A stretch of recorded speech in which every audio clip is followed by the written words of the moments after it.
Jumpa lagi dengan saya, Yanti.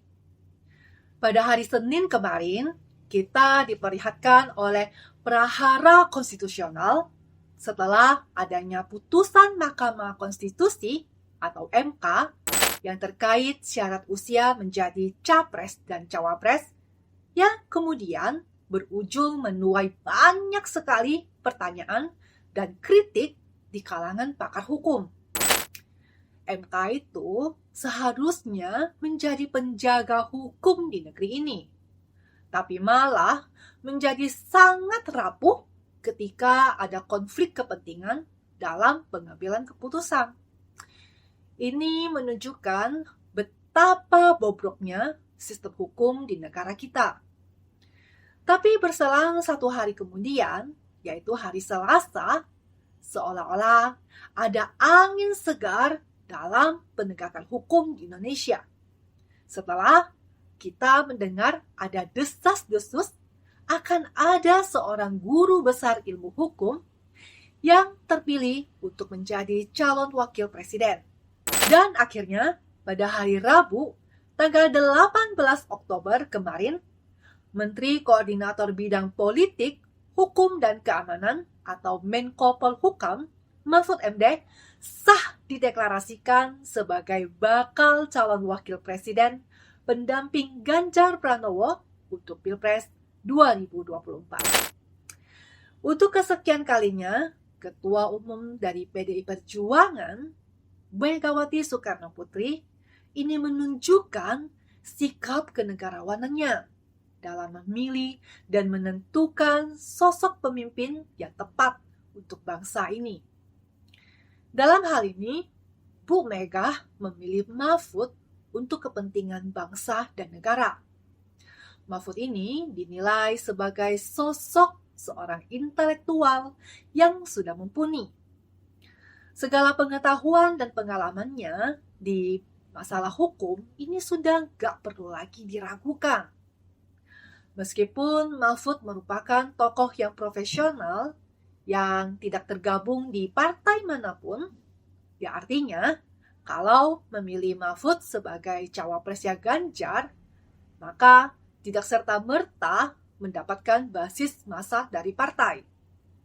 Apalagi Mahfud ini bukan termasuk seorang tokoh yang kaya raya atau merupakan seorang pebisnis seperti Sandiaga Uno yang memang juga sempat masuk dalam radar cawapresnya Ganjar.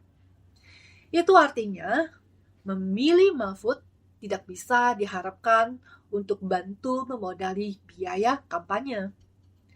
Namun semua kekurangan yang ada pada diri Pak Mahfud MD itu dikesampingkan oleh Bu Mega. Karena ada hal lain yang lebih penting dari sekedar mengharapkan dukungan modal kampanye dari seorang cawapres. Bu Mega sadar betul bahwa permasalahan penegakan hukum di Indonesia ini perlu menjadi fokus yang harus diselesaikan. Maka, dengan memilih Mahfud MD sebagai pendamping dari Ganjar, ini merupakan oase di tengah keringnya penegakan hukum di Indonesia. Mahfud ini selalu menjadi orang terdepan yang kerap melakukan speak up atau buka-bukaan perihal kasus-kasus hukum yang sedang terjadi di negeri ini. Loh, gak bahaya tak? Ya, hal itu memang sengaja dilakukan oleh Mahfud jika ada indikasi kalau kasus-kasus tersebut sedang macet atau ada relasi kuasa yang berusaha untuk menutup-nutupi kasus itu. Maka dengan cara speak up atau buka-bukaan di publik, maka diharapkan kasus-kasus hukum itu akan lebih didengar dan lebih cepat diproses. Nah, gaya dari Mahfud yang sederhana dan berbicara blak-blakan inilah yang membuat risih para oligarki dan koruptor. Tapi sebaliknya, gaya seperti ini memang sangat disukai oleh masyarakat.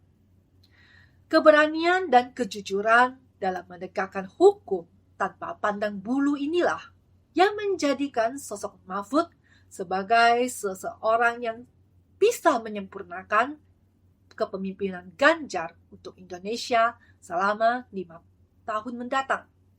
Meskipun bukan orang partai dan tidak membawa gerbong suara partai, namun sosok Mahfud ini bisa merepresentasikan simbol kalangan Islam tradisional, yaitu Nahdlatul Ulama atau NU. Nah, sosok Mahfud ini dapat membawa Ganjar untuk mendapatkan suara para pemilih Nahdien atau kelompok NU yang memiliki basis massa yang sangat besar di Jawa Timur. Selain itu, Mahfud juga sudah malang melintang berkiprah di pemerintahan. Jadi tak berlebihanlah kalau saya bilang Mahfud MD merupakan tokoh yang memiliki reputasi nasional yang sudah sangat kuat dengan segudang pengalamannya, baik itu di eksekutif, legislatif, dan yudikatif. Kalau di legislatif, Mahfud pernah menduduki jabatan sebagai anggota DPR RI. Sedangkan di lembaga yudikatif, Mahfud ini berpengalaman sebagai Ketua Mahkamah Konstitusi atau MK. Nah, sejak tahun 2019, Mahfud dipercaya untuk mengemban jabatan eksekutif sebagai Menko Polhukam di Kabinet Indonesia Maju. Duet dari Ganjar dan Mahfud akan fokus pada pemberantasan korupsi di tanah air ini, termasuk kepastian hukum dan konsistensi dalam penerapan penegakannya. Pasangan dari Ganjar dan Mahfud akan menjadi pasangan yang paling ditakuti oleh para pejabat pemerintahan yang nakal dan aparat penegak hukum yang menyimpang. Bila pembenahan dalam penegakan hukum ini sudah dilakukan dengan baik di dalam negeri, maka akan berimbas pula hal yang positif terhadap segala aspek kehidupan di masyarakat dalam bidang politik, sosial, ekonomi, budaya, dan keamanan. Reformasi hukum nasional secara keseluruhan akan menjadi prioritas utama bagi duet pasangan Ganjar dan Mahfud. Nah, sedangkan hari ini, hari Kamis tanggal 19 Oktober, pasangan dari Ganjar Pranowo dan Mahfud MD ini telah resmi mendaftarkan diri ke KPU. Semoga pemilu 2024 ini benar-benar dapat terlaksana dengan lebih demokratis, jujur, adil, dan bebas dan rahasia. Dan kita sebagai rakyat yang akan memegang kedaulatan tertinggi dalam menentukan kemenangan dari Ganjar Pranowo dan Mahfud MD di Pilpres 2024. Terima kasih sudah menemani saya, Yanti,